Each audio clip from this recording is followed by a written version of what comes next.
This episode is sponsored by Front-End Masters. They have a terrific lineup of live courses you can attend either online or in person. They also have a terrific backlog of courses you can watch, including JavaScript the Good Parts, Build Web Applications with Node.js, AngularJS in Depth, and Advanced JavaScript. You can go check them out at frontendmasters.com. This episode is sponsored by Hired.com.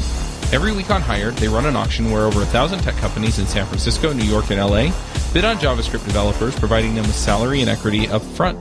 The average JavaScript developer gets an average of 5 to 15 introductory offers and an average salary offer of $130,000 a year. Users can either accept an offer and go right into interviewing with the company or deny them without any continuing obligations. It's totally free for users, and when you're hired, they also give you a $1,000 bonus as a thank you for using them. But if you use the JavaScript Jabber link, you'll get a $2,000 bonus instead.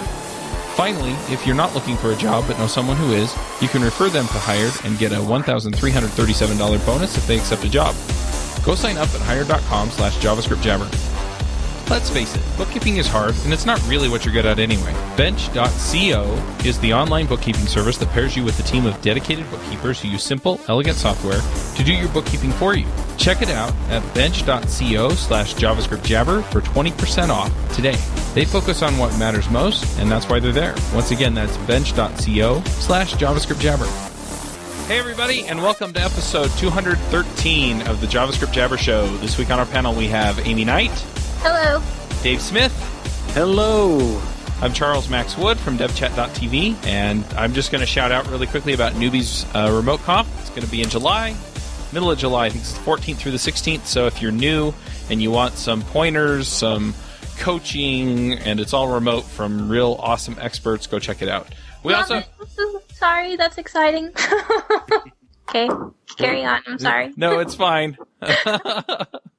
We also have a special guest this week, and that's Greg Baugues. Hello. Do you want to introduce yourself? Sure. My name is Greg Baugues. I live in Chicago, and I serve on the developer evangelism team for a company called Twilio that's based mostly out in San Francisco. Nice. We actually talked to you about Twilio on Ruby Rogues a week or two ago. So, yeah, we'll put a link to that in the show notes. That was a lot of fun. Thanks for having me again. It was. This week we're going to be talking about developer evangelism, which is an interesting topic in and of itself. And I think whenever I talk to people about this topic, just in passing, people either don't understand what it is or they're just like, I don't really want to be a salesperson. So do you want to kind of give people an idea about what developer evangelism is? Because I think it does things for the developer community that people don't really understand. Yeah, I would love to. And I think it's probably good to preface this by saying that I wholeheartedly understand the confusion around it. I think that's due in part to the fact that developer evangelism is a very new profession. It only really makes sense for companies that are selling or have a product that's consumed by developers, right? And so that's a fairly new phenomenon, especially becoming super common. But the second reason is that the job varies drastically from one program to the next. So I can speak a little bit about, broader industry trends, but for the most part, the only thing I can really speak super authentically on and authoritatively on is what it's like being a developer evangelist at Twilio. But I do think there's a lot of confusion because not only do you have developer evangelists, you also have developer advocates. You have, they'll call them DevRels or developer relationships, and you have even community managers. And there's not even standardization across the industry as to what job titles mean what. So an evangelist at one company would be called an advocate at another.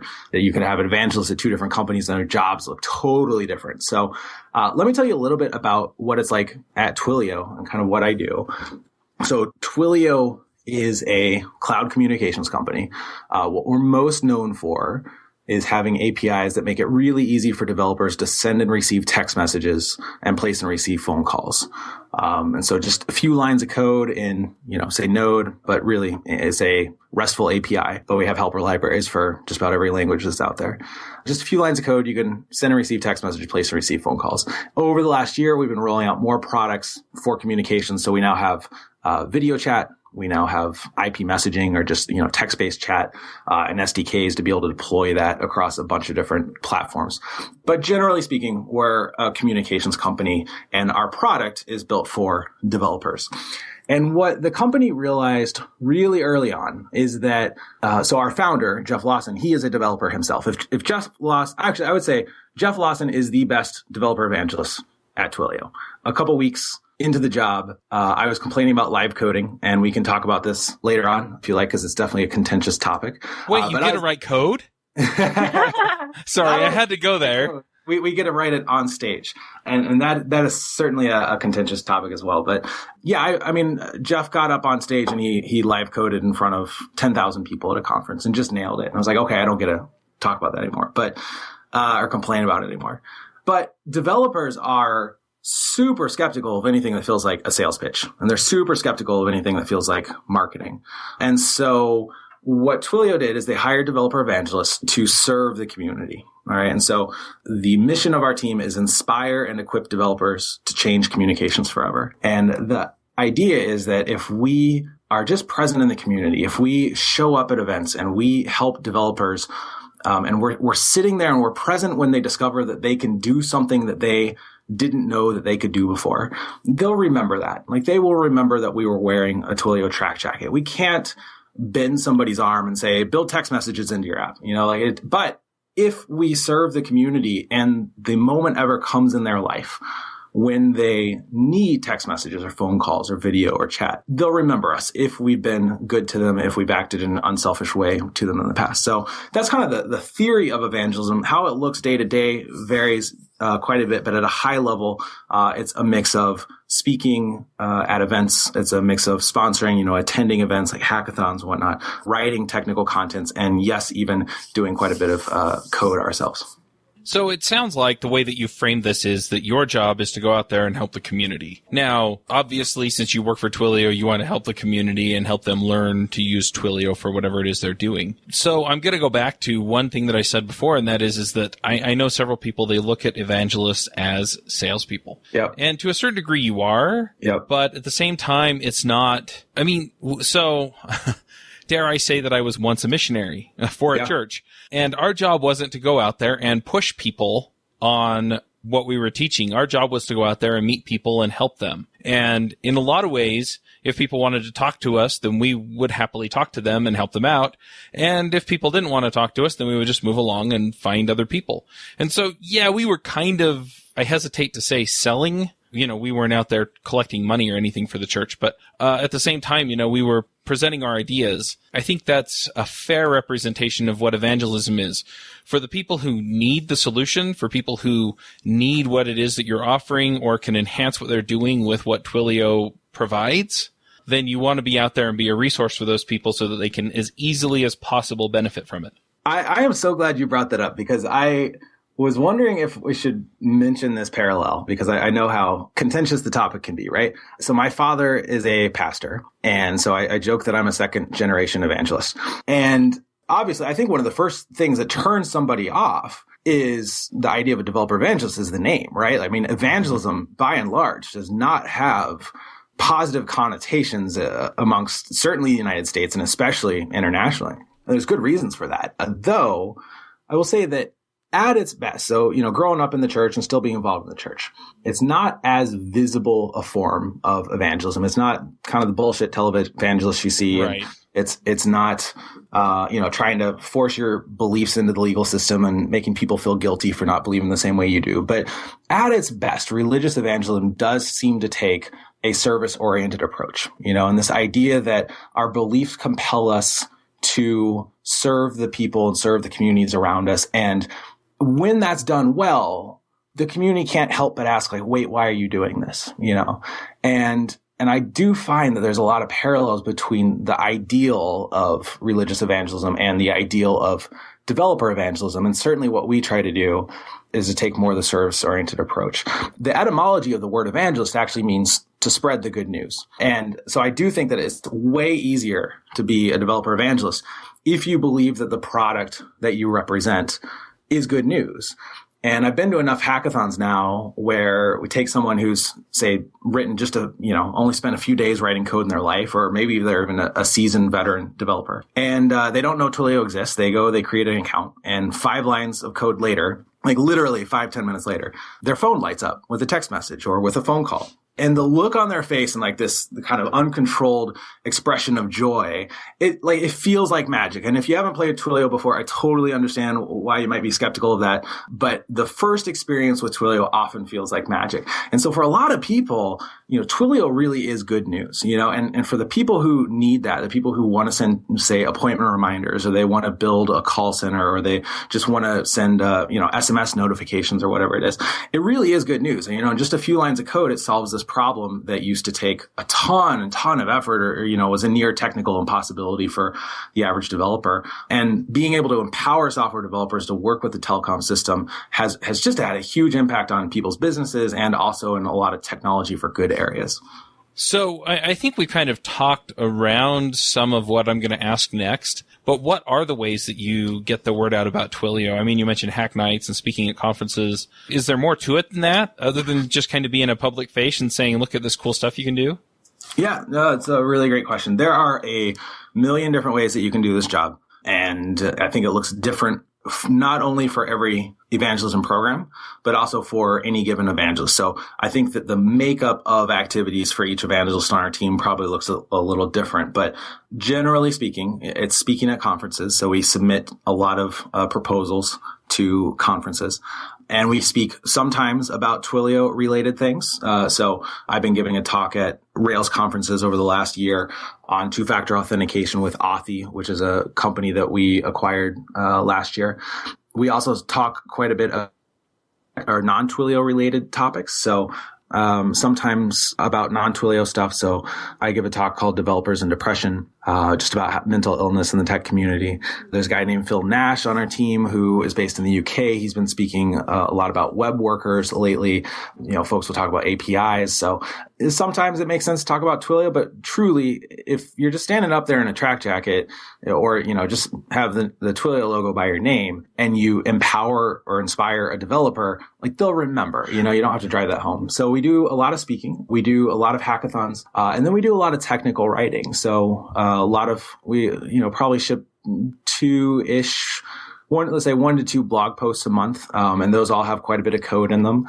Oftentimes I think what we've been moving towards as a team is trying to optimize those more for Google, because they solve a developer's problem in their time of need, right? So one of the posts I wrote a couple years ago was about Google Calendar API and Ruby on Rails. And so, you have a developer, they're banging their head against the wall. They Google this problem. They stumble across this thing that might be about Twilio, might not, on the Twilio blog. And that, also gets the word out. And then I'd say we've also been playing around with live streaming on Twitch lately. So we do a lot of, this year, we've been doing a lot of live coding on Twitch, which just created a creative channel. And that's been a really fun experiment. And then we're actually putting on a conference ourselves. It's in 2 weeks from today. It's out in San Francisco. It's called Signal. So a mix, I just say, of speaking, writing, and coding, and then just being present at events as well. How long were you in the industry before you decided to go this route?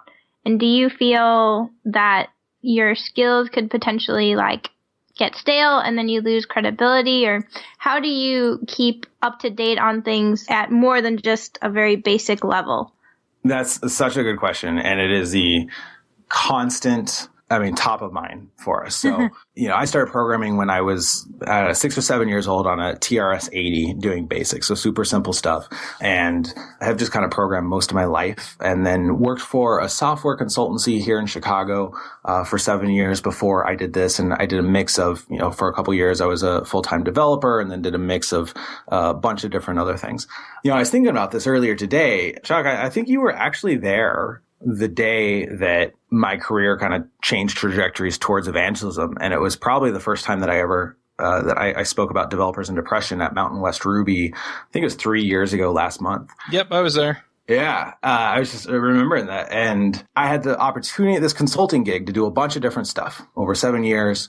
I was a full-time developer for a while. I did sales for a while. I did a lot of writing. And then I started doing speaking, especially around this topic of depression, and gave this talk, and the response was just so cool. I got to meet so many people and chat, have like really great conversations with a lot of people, and felt like I was making a difference. And out of all the things that I had done in the industry over the 7 years, it was the coding, the writing, and then the speaking, but even more specifically than that, the opportunity to help the community that resonated most with me. And so about a year later, I ended up joining the Twilio team. Certainly, though, I do spend less hours in the week coding now than I did before. I still get to write quite a bit of code. And because of the highly technical nature of Twilio, because our product is an API, we have to maintain technical credibility. So the code I write today probably looks a little bit different. Well, definitely is different than the kind of projects I used to do. So I will probably spend a lot more time. So first off, I try to spend about 30% of my time writing code these days. We kind of serve often as customer zero for a lot of the products that come out of Twilio. So we often are playing around with like the pre-alpha versions of the products and giving feedback to the team about it. We need to be very familiar with the products so that we can help our customers out in the field. So I build a lot of stuff on top of Twilio. I also write a lot of technical blog posts. And then the coolest part about this job is that I get to work across a bunch of different languages. So I came into this job being primarily a Ruby developer. And over the last couple of years, I've shipped blog posts or written projects in PHP, JavaScript, Ruby, Python, played around with some Arduino. And then our big push as a team this year is to start doing a lot more with mobile. So they shipped us all off to a week-long mobile training at Big Nerd Ranch. So I'm starting to pick up Android. So I've got a big book on Java sitting at home. So while I don't spend as much time diving deep on a single code base. So there are a couple pretty large projects that relatively large projects that I've been able to work on. What I think I make up for is just familiarity with a bunch of different languages. Because when we go to a hackathon, like I've literally had hackathons where I've been able to help folks debug across PHP, Python, Ruby, JavaScript, Arduino, so Java, all over the course of 24 hours. And it's not to say that I'm proficient in all those languages, but we can certainly play around and recognize the syntax and have an idea as far as how to help folks get through the thing. So it's absolutely a trade-off. I think for me, if I were to really just bust my ass, I could probably be a solid B+ developer, right? But I don't think that that's how I can contribute the most value to the world. I also really like the people aspect of things. I really enjoy speaking. I really love teaching. And I think the kind of the overlapping skill set there is what makes for good developer evangelist candidates, folks who not only love to code, but who also like the teaching and enjoy the people side of things as well and the communicating side of things as well.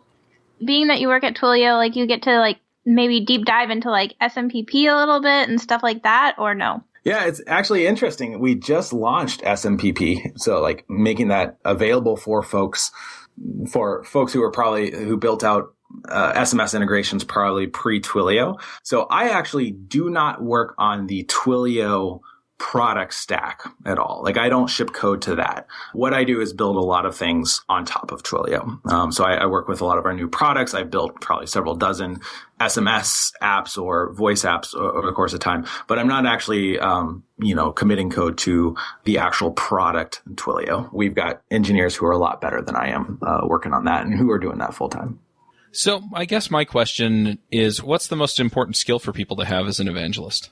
Well, that's a really great question. So we have 4 things that we look for when we're hiring folks. The first is technical credibility. And again, I think this is different from program to program, right? Because of the nature of Twilio, we call it an invisible product. It's a REST API, or at least historically has been. Everyone on our team has worked as a professional developer at some point in their life before. They have code living in production somewhere. They've shipped code to production. So that has to be first and foremost. If you don't have credibility with developers, you just can't do this job. So first off, it doesn't have to be across a bunch of different languages, but the person does need to have gone really deep on one language and have, a mastery of at least one language, because often that then translates to picking up other languages. Second would be patience. We spend a lot of time answering the same 101 questions over and over and over again. It's not uncommon to get the same question a dozen times at a hackathon or online. There's a lot of really incredible developers out there who just don't have patience to teach. The third would be empathy. So understanding, being able to put yourself in the position of a developer, being able to put yourself in the position of learning something new for the first time, understanding that, folks aren't necessarily interested in Twilio. They're interested in what they can do with Twilio. They're interested in how it makes their app better, how it makes them more money, or how it makes their lives easier, how it impresses their boss. Understanding, how to, just what's going through. Like, you need to have a lot of empathy in this role. And then fourth is hustle. It's kind of the best way that we've figured out to describe it. We work independently a lot. It's not uncommon for me to go days without talking to my manager. Our team is mostly distributed. I'm the only one in Chicago. And we more or less pick the events that we submit to. We more or less pick the events that we sponsor. We almost always pick the content, the topics that we write. You really have to be pretty self-driven to do this job. And so we often find that a lot of the folks on the team have some sort of entrepreneurial background. Doesn't mean they had any kind of, a lot of us have started failed startups or just side projects, right? But just people who have taken some sort of initiative. I think a lot of folks probably come into this job with a personal blog where they published a lot of stuff before. I think most developers who end up doing public speaking show some degree of hustle, right? Because it's typically not your boss pushing you out to do that. And you're typically not getting paid to do that as a developer. It's typically something you're doing after hours or even sometimes on your own dime to travel. But so those are the four things. Technical credibility is first and foremost, and then patience, empathy, and hustle are what we at least look for when we're trying to bring folks in. The other question I have is sort of related to that, and that is, if I'm a developer out there at a company and we have decided that we do need the mobile capabilities that are offered by Twilio, and we find that part of our team is struggling with Twilio, what's the best way for us as developers to take advantage of an evangelist at the company that we're trying to get help from or trying to use their product? Yeah, that's a really great question. And I think there's kind of two things wrapped up in that. One is, simply reach out. Most of us are pretty visible on Twitter. I'm at Greggy B or gb@twilio.com. Email me, and if it's not my specialty, I'll figure out someone who can help you. Then the second thing is our support team is actually made up of a whole bunch of people who also write code. So you can always fire off an email to help@twilio.com. You can copy and paste source code into that, and you will get an answer of corrections, and they are fantastic. And then the third issue is that our team, again, spends a lot of time writing technical content. So hopefully we have done a good job of writing documentation. We have kind of a spinoff of the developer evangelism team called the Developer Education Crew, and they write our technical documentation and a lot of tutorials. And then we have a lot of blog posts dealing with things. So hopefully we've done a good enough job that in a large number of those situations, someone can Google the problem they're trying to solve and find the blog post we've written, find a question on Stack Overflow that we've answered, or they can find a tutorial or the documentation is clear enough that they can get up and running. And we started playing a lot more with, like I said earlier, video this year too. So hopefully we'll have a lot more video tutorials out there. So that is often a question of how do we scale our efforts so that we're not spending all day long in email. But if you don't find the answer, you're out there that process entirely, either help@twilio.com or drop me an email and we'll figure out how to get you up and running. Do you find that it works sort of the same in other companies that do evangelism, or do you not really talk to evangelists from other companies? Yeah, we definitely see them at a lot of events. You end up standing, seeing a lot of the same speakers kind of on the circuit and at events. I think it definitely looks different at each one. We have the advantage at Twilio of having a developer as a CEO who implicitly believes in the power of evangelism and has a lot of empathy for developers. Where we've seen some other programs struggle before is when they have a non-technical person running the shop. And while it's not impossible to measure, it is difficult to measure the output and the results of evangelism. And as a company grows larger, sometimes evangelists will struggle to demonstrate with numbers that their program should continue to exist. And so sometimes we've seen evangelism programs turn into more of a sales role where evangelists who used to kind of have more free reign now have things like quotas of how many startups did they sign up at incubators, which, we have no commission, like my performance reviews are not based on numbers or anything. It's just, we kind of do our thing. We do measure our activities for the sake of our own kind of, motivation. It's nice to know that you're having an impact, and we want to see if the things that we're, at least directionally speaking work, but it's never like, hey, your target was 25 and you only got an 18 and therefore ... So I do think that we're really fortunate at Twilio, but there's certainly some other great programs out there who have programs that are quite similar to ours, but I think there is often a struggle of trying to figure out, how do you do this in a way that's serving the community, but also where sometimes we're often playing the long game. We're not going to see, like, spending times at college hackathons where these developers aren't going to have full-time jobs for a couple of years at companies where they're going to be doing a lot of revenue. Like, you can't really prove that was worth the money and time that went into sponsorship if you're just looking quarter by quarter. So I feel like we're in a pretty good spot there. And there's certainly some other programs out there who are in similar spots, but we've also seen a lot of spots struggle there trying to figure out how to kind of justify their existence, so to speak. Gotcha. So have you ever been in a situation where potentially, or maybe not you specifically, but talking to anyone else who's like a developer evangelist, how do you handle cases where maybe like you had a security breach or lost someone's data or just like a larger scale issue? Yeah, that's a good question. I'm trying to think if there's anything been recent like that for me. I know that before I joined the team, there was a there was like a billing issue.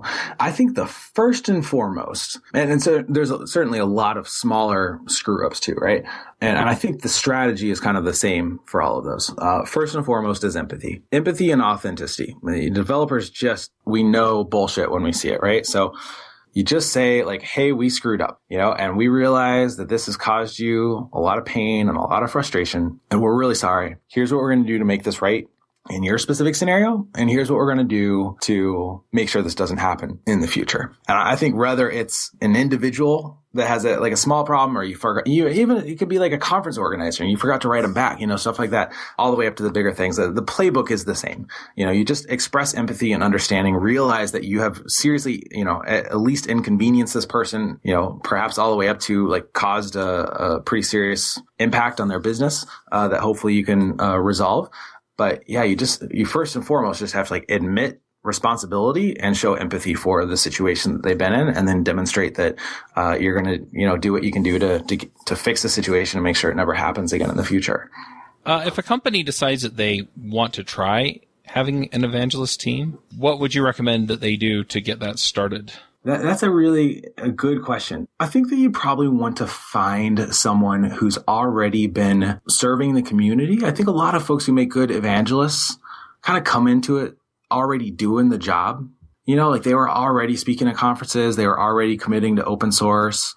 They're already hosting a podcast but they're also working as a full-time developer. So I think that quite often, the folks who are really good at this were doing it before, even if it was unpaid. I think that when a lot of us I know at least when I have time off and take a vacation and whatnot, I often will crank out a couple blog posts on my personal blog, because this is just the stuff I enjoy doing. I just got really fortunate that I got a job where I can get paid. So I think that's often a good indicator if you're looking for your first evangelist is, are they already doing this? Like, are they passionate? Because man, it can be a really, really tough job if you're not really into it. Like there can be a lot of travel. There can be seasons where it's really tough, and there's a lot of, burnout is a kind of a constant threat in this profession.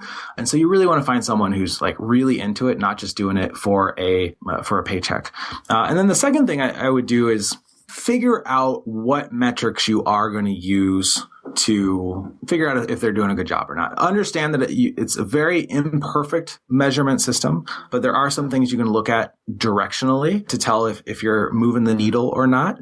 And I think it's really good to set those numbers up ahead of time for the sake of both parties, right? And so you want to feel like you want your developer evangelists to feel like they're making an impact and not feel like it's just Groundhog Day, where like they wake up, they hop on an airplane, they go do a thing, and then they come back and they're just repeating that every single day. It's really nice if they can see some sort of cumulative effect over time.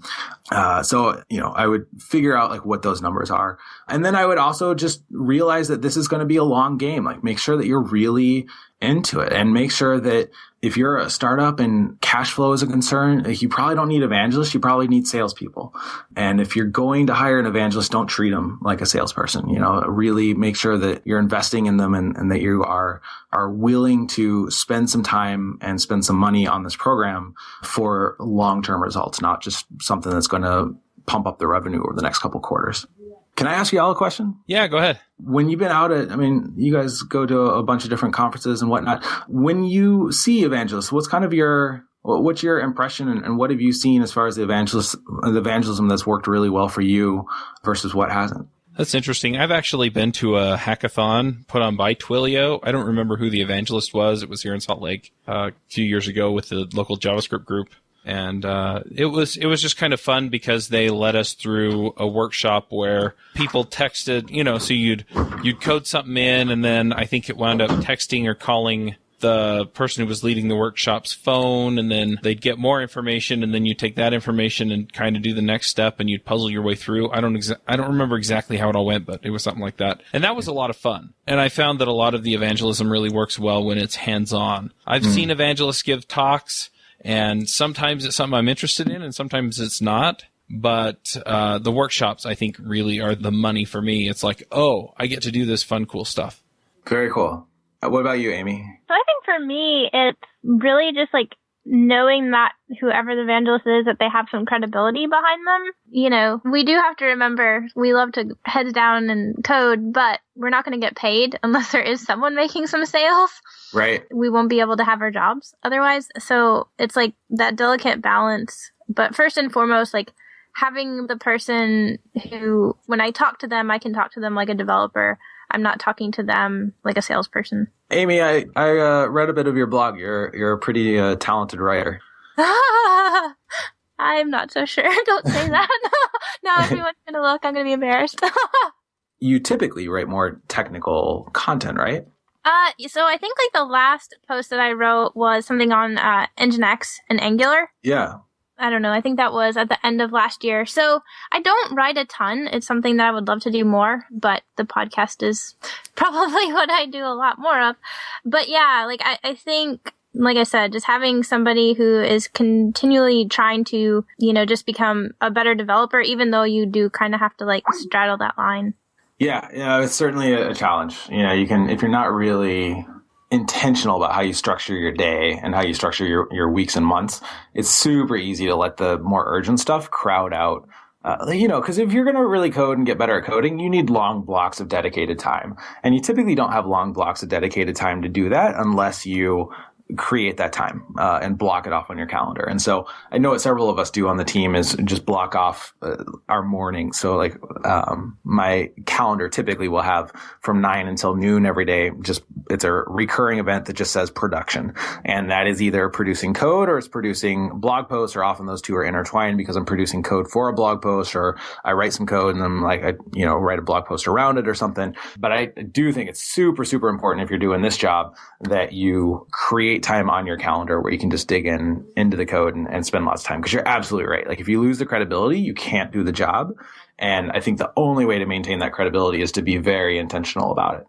Yep. And I'll say too, I feel like, so most of the evangelists I've ever met, like they're pretty friendly. I think it definitely takes like a certain individual, because there are a lot of developers who like they can only do so much social interaction. They get really tired. Yeah, no, for sure.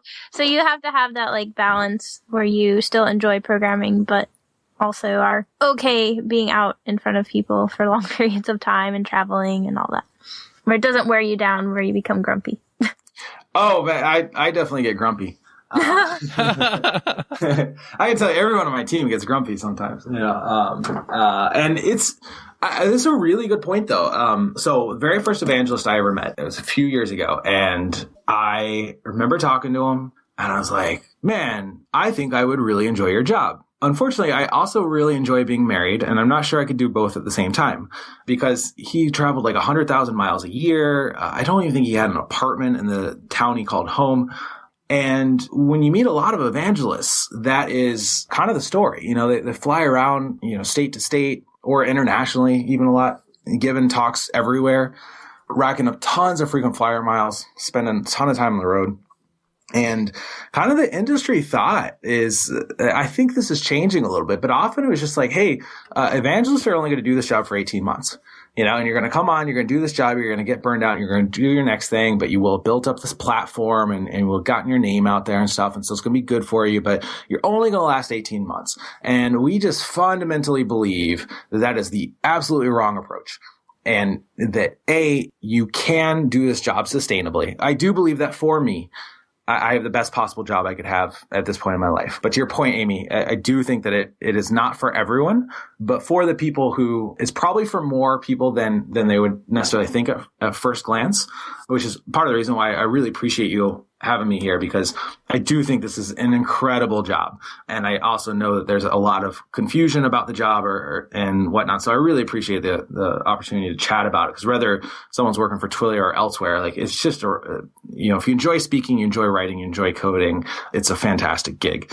But we do want to structure the program in such a way that you can do this for a long time. So we actually travel quite a bit less than most programs. I think I flew about 30,000 miles for work last year, which is a lot more than the average developer, but it's a lot less than the typical developer evangelist. And it's a lot less than, say, if you were working at a 100% consulting job or something. I think in my worst month, I was away for 12, 13 nights in a week. In a month. 12, 13 nights in a week would be pretty bad. But I have an 18-month-old daughter. I have a wife. I really want to, it takes a little out of all of us whenever I'm gone. And the team respects that, and the team fundamentally believes that a developer evangelist is going to be a lot better at their job on the second and third year than they are in the first year. Like, you just learn a lot, you build better relationships, you kind of learn which events makes more sense to invest your time and energy into. You'll give better talks, you'll be a better developer. And it just doesn't make any sense at all, especially given how hard it is to find people to do this job, to put them in there for 18 months and then send them on their way and just treat them like a racehorse that you can just, run really hard and then put down. And so it's something we believe very passionately in. Our goal every year is to have 100% retention on our team. And we actually hit that last year and had nobody leave, and really think our team is a lot better for it. But it absolutely can be tough at times. And the travel can be hard at times, and there's seasons of the job where it's super, super busy. Fortunately, they are seasons. Typically, we have like our hustling season in the spring and fall where there's a lot of events, and we're going really hard. We're traveling more. And then I think I went the second half of December, January, and February, so for, let's say, 10, 12 weeks almost, I didn't get on a plane except for, I think, once for work. So it's a very seasonal gig where what you're doing each day looks a little different depending on the week or month of the year. And so when you are going really hard and you're getting pretty run down, it's good because there's typically a light at the end of the tunnel, and you can say, okay, like just a couple more weeks and then we're going to get a rest. And Twilio has unlimited PTO. There's a lot of kind of debate about unlimited PTO in the industry, but at least on our team, I think most folks on our team take about 6 weeks off over the course of the year. So there absolutely are some 50, 60-hour work weeks. There's absolutely some stretches where it feels like you're not home very often.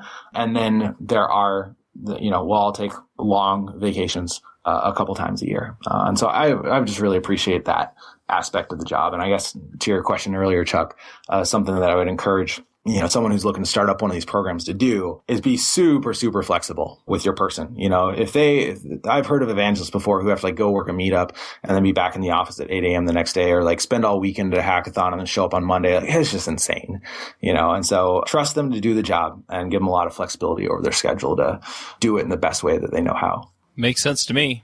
For what it's worth, I feel like, Chuck, I would consider you very much to be an evangelist in what you do, and I know you don't necessarily have a specific product, but you've just done so much good for the community through your podcast, and the amount of content that you put out and the consistency with which you do it is just super, super incredible. I really think that you provide a really great service to the community. I think there's a lot of people who are probably employed or better at their jobs. I think that's probably an understatement because of the work that you put in. And it's really, really cool to watch. I started up a Twilio podcast earlier this year and have not had nearly the consistency that you have. And you're definitely a bit of inspiration when I see this 240 something number that this episode is. And this is one of 28 podcasts that you put out.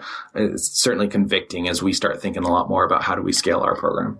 Well, thanks. I appreciate that. And it's interesting because in some ways, I guess there are parallels. Yes, I don't have a product that I am pushing toward. I mean, if I have any, it's the remote conferences, but it's more of the same as far as putting stuff out there that helps people out.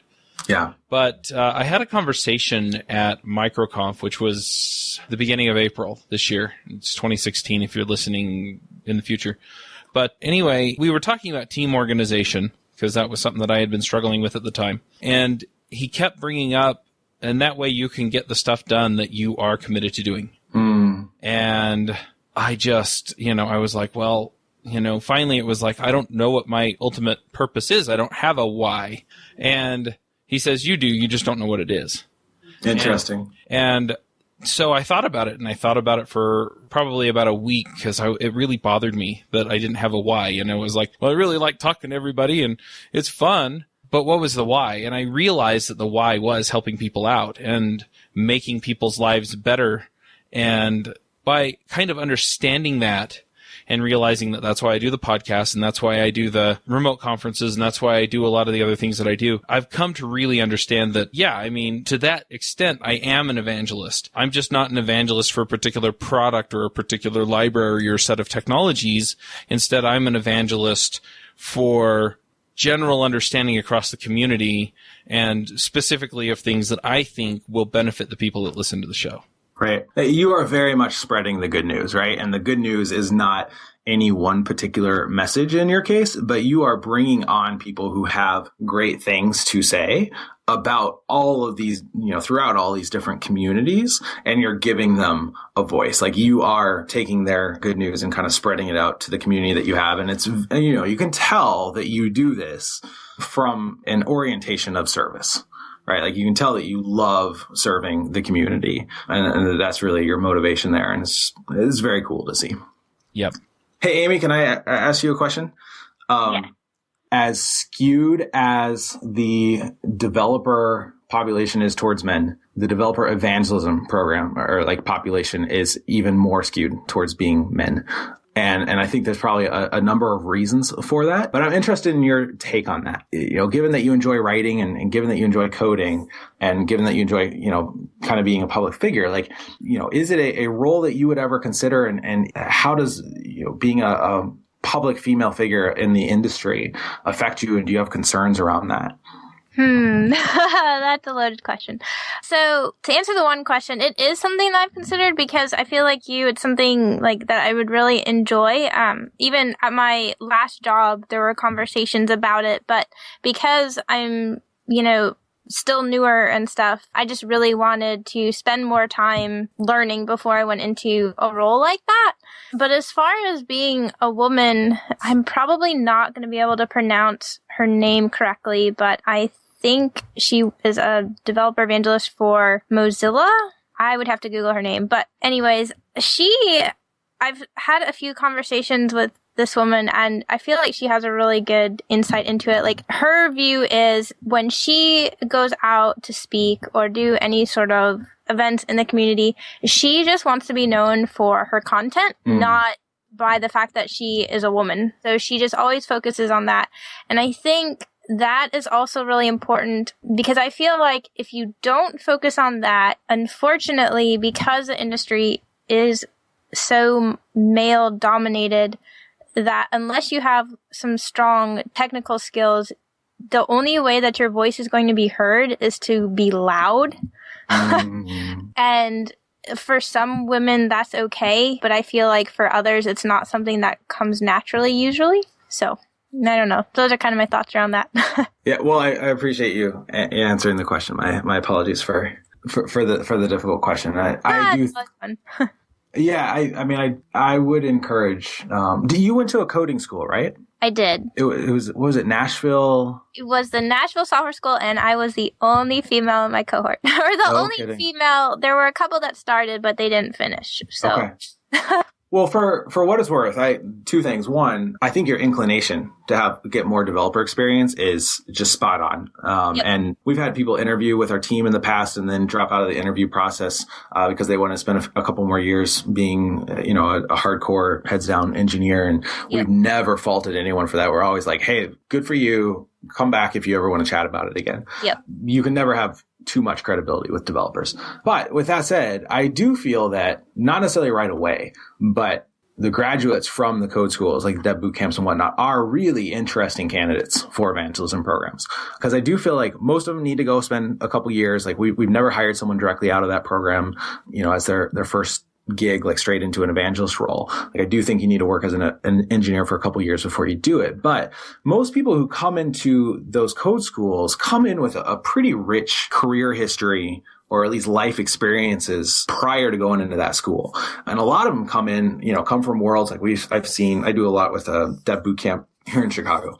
And I see a lot of teachers come through there. I've seen writers come through. I have a friend who is a former pastor who went through the program. And I think because you do need to have a bit more balanced skill set and a bit, more kind of life experiences in order to be super effective at this role, I think a lot of people who go through the code school stuff and have these interests other than just pure coding, once they get a couple years of engineering experience under the belt, often will make like super interesting evangelism candidates. Yep, I think so. I've really enjoyed working with the code schools over the last couple of years. It's been just, if you figure that what is required in order to kind of put your life on hold to go to one of those things and shell out the cash for it, and none of those are easy programs. They require incredible commitment and just to kind of pivot so hard on your career. Yeah, it's just been really rewarding working with them. It's been one of the fun parts of this gig, right? Like I get to just go and mentor at these things, and it's part of my job, right? Like I get paid to do that. And there's a lot of folks who, a lot of developers, who deserve a lot more credit for that, who, they put in their 40, 50 hours and then go to these code schools and mentor. They go to the local high school mentor, whatever it is, however they're helping out the community. One of the best parts about this gig is the fact that we get paid to go help, and it's just the incredible amount of warm and fuzzy feelings that come out of this thing. We get emails all the time, whether it's an email of someone who saw my talk on depression and they decided to set up an appointment with a therapist or something. It's like, that was super, super cool to be able to have that impact. But like I flew there on Twilio's dollar. Like I stayed in a hotel on Twilio's dollar. Like I spoke during the work week. And when I got back, I didn't have like a backlog of work to do because I was actually doing my job. And same with at the dev boot camps and whatnot. And so that's why, again, just to reiterate, for the folks who have any kind of inclination to do this gig, would love to chat about it. Because I do totally understand the skepticism towards it. It has a weird title and the line's not super clear and the job's not super well defined. But for the right person and in the right program, it can be so incredibly rewarding. Awesome. I think that's a really positive note to wrap up on. Sure. So let's go ahead and do some picks. Aimee, do you have some picks for us? I do. So the first one, this was actually recommended to me by somebody. And there's a book as well, but I've just watched the TED Talk, but it's called The Power of Vulnerability. So somebody sent that over to me yesterday after just kind of a discussion about how we balance, like I'm married, I don't have children, but this person is married with children, and just, as developers, like going to conferences and stuff, we are a lot of times surrounded by like people who are single. They don't have families really, and just how difficult it can be to balance this industry with having a family. So it doesn't really specifically get into that point, but I think it is very much related to that point. Anyway, so the book looks really good, and once I read it, I will report back on that. The other one is programming related, and I heard this on Ruby Rogues actually, but I think Avdi picked it, but it's called The Fallacy of Reuse. And I just thought that the post had some really, really, really interesting points that I hadn't heard made before, and it got me thinking. So that is it for me. All right. I'm going to go ahead and throw out a quick pick here. That pick is Calendly. I don't know if anyone's used Calendly.com. I use it and love it. So I'm actually working on getting things set up so that we can do episode scheduling with Calendly instead of Mandy trying to figure out which Tuesday people can talk on. And I'm really excited about some of the possibilities with just being able to automate some of these really simple things. And Calendly is a part of that. I've also been, I switched everything over to WordPress. So if you run into any crazy stuff on devchat.tv that's not working or not working right, ping me and let me know, and we'll get those fixed.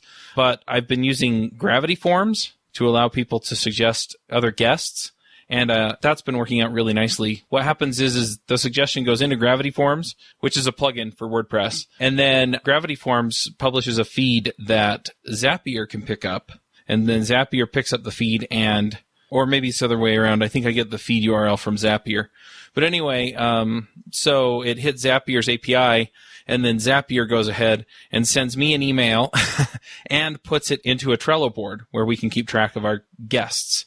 So we can kind of see the progression as things move through the system. So that's super exciting and really nice, just having a way to keep track of what's coming up. So as I kind of get that fleshed out and get that visibility on it, and I've been inviting the other hosts to join in on that, and have that kind of visibility, it's been really awesome. So I'm really, really liking it. I'm also going to pick Trello. I have a 90-day sprint that I started. It was something that my mastermind group is doing.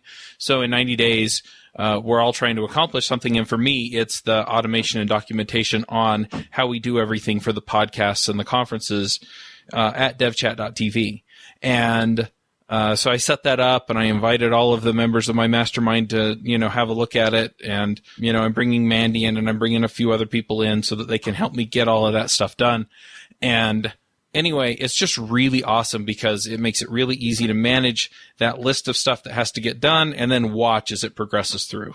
I also use it for my personal to-do list.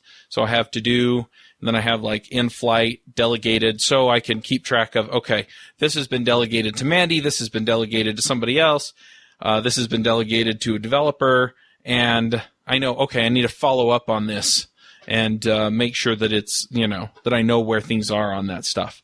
And that way nothing gets dropped, because that was always my problem running everything with the shows. With 5 shows and a conference every month, it's just really hard to keep track of everything. So if it's on my list as delegated, then I know, okay, I haven't heard anything about this week, so then I can follow up and I can talk to Mandy or Federico, who's the developer that I usually have work on stuff for me, or whatever. Two last tools that I've been using for this is Slack. I've really gotten into using Slack lately, and it's nice because I can pull everybody into the same channel and then they can communicate. And we've been using zoom.us to do our team meetings, and we've been doing that every Monday. And that's also been really helpful because we can check in, we can see where things are at, we can make sure everybody understands what's what. I actually spent a little extra time on Zoom yesterday after the meeting trying to debug stuff on the conference's site, and it's just a really convenient tool for sharing screens and communicating and all that stuff. So anyway, I guess that's a really long-winded pick, but those are the tools that I've been using lately. Greg, what are your picks? Well, I want to plus one Calendly and Trello. For Calendly, it's super nice whenever I want to hop on a phone call with someone, I just shoot them Calendly /Baugues/phone or whatever, and they just add time right to my calendar. It saves so many of those threads back and forth, like, how's Tuesday at 2? No, that doesn't work for it, And Trello, we have like 6 or 7. I mean, our whole program is basically run off of Trello. So it's great programs there. Another tool I use a lot is called Talkie.io. So it's like Skype in the browser. So you go to Talkie.io, in my case, well, you don't have to reserve a URL or anything. Just go to Talkie.io, and I do /Baugues, but you can make up any URL. And anyone who meets you at that URL is dropped into a video chat. So you don't have to trade usernames. You don't have to install Skype. You don't have to, have a Gmail account and be, just go to this URL. You're dropped into a video chat together. It's fantastic for ad hoc conferences. So when I'm setting up meetings with people, I shoot them my calendar link. They put time on. I'm like, cool, meet me at Talkie.io /Baugues. And we hop on there and we talk, and it's just been fantastic. Does it record? It does not record. You could not use it for this. Okay. Yeah. So it uses WebRTC, and I'm not sure how well it scales past, say, 4 or 5 participants, because WebRTC doesn't typically, WebRTC is all direct connect. Anyway, whole different topic. But yeah, it's fantastic for just the one-on-one talks.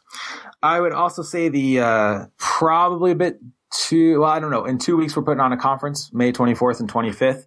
By the time you're listening to this, it will probably be done. But it's called Signal. We have over 100 speakers. The videos will be online shortly after the conference. It's going to be awesome. We've been working on it a ton, and so check that out. I listen to the Tim Ferriss podcast a lot.